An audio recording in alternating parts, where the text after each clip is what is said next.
Good afternoon, everyone. Today, my task is to give you some information about the staggering statistics of smoking and what we can do as a community, as a nation, to try to deter our youth from being plagued with this ailing disease of smoking. In the United States, an estimated 26 million men, 24%, and 21 million women, 18%, are smokers. These people are at a higher risk of heart attack and stroke. Cigarette smoking is the most preventable cause of deaths in the United States.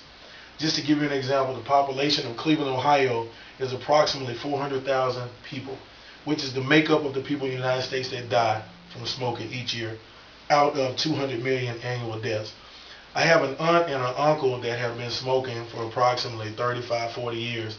And in seeing them during the holidays, we went down and both of them are on ventilators and on oxygen. They cannot leave the house for more than 3 or 4 hours at a time because they have smoked the majority of their life, and their lungs are in such a bad position and condition that they can't even function without leaving the house.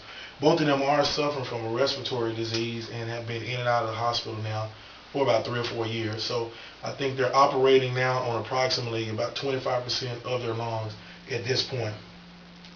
Looking cool and puffing on cigarettes may be popular. People may think that's popular, but the popularity of smoking can kill you. Smoking leads to major issues and can be avoided. Today I would like to give you some information about smoking, cigarette smoking statistics, cigarette smoking and cardiovascular diseases, and also passive and secondhand smoke. Smoking is a very harmful thing. According to Terry Martin, many studies detail that the evidence in smoking is a major cause of coronary heart disease, which leads to heart attack. Smoking increases blood pressure, decreases exercise tolerance, and also increases the tendency for blood to clot. According to John Fortenberry, smoking also increases the risk of recurrent coronary heart disease after bypass surgery. People who are at risk. Among young teens aged 13 to 15, which is 1 in 5 worldwide, between 80,000 and 100,000 children worldwide start smoking every day. That statistic is quite staggering. Roughly half of that who live in Asia, and that is according to Sandy Thompson. According to our diagram here, we see that the lung on the left side is a perfectly normal lung, no smoking, no exposure to smoking. Now the lung to the right of it is a 15-year lung, that someone who has been smoking for approximately 15 years.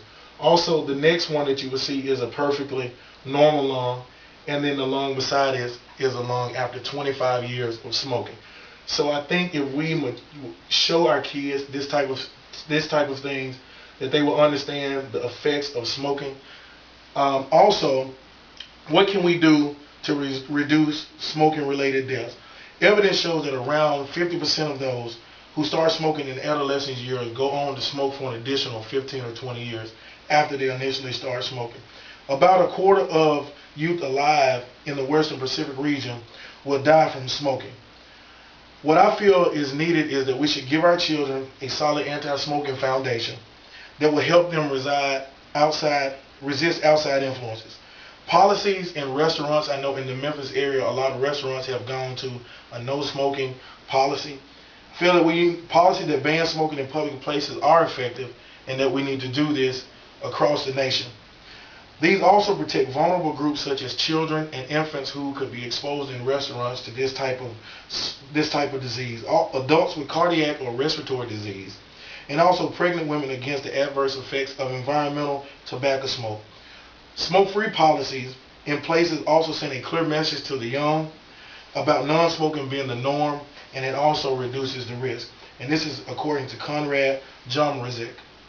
In conclusion, what our action should be is to take control of our life. Also, we need to protect ourselves from smoke. In doing that, we should not smoke. That is the first key element of being successful and not having cancer overtake our bodies. The other thing is to avoid passive and secondhand smoke. And we need to do smoke education for all of our adolescents. So today we have learned that smoking is a very, very difficult and deadly addiction.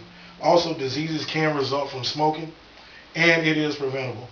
Our call to action is to prevent people in our society from dying senselessly from a preventable disease. We must educate all people to ensure that they know the true effects of smoking. Thank you.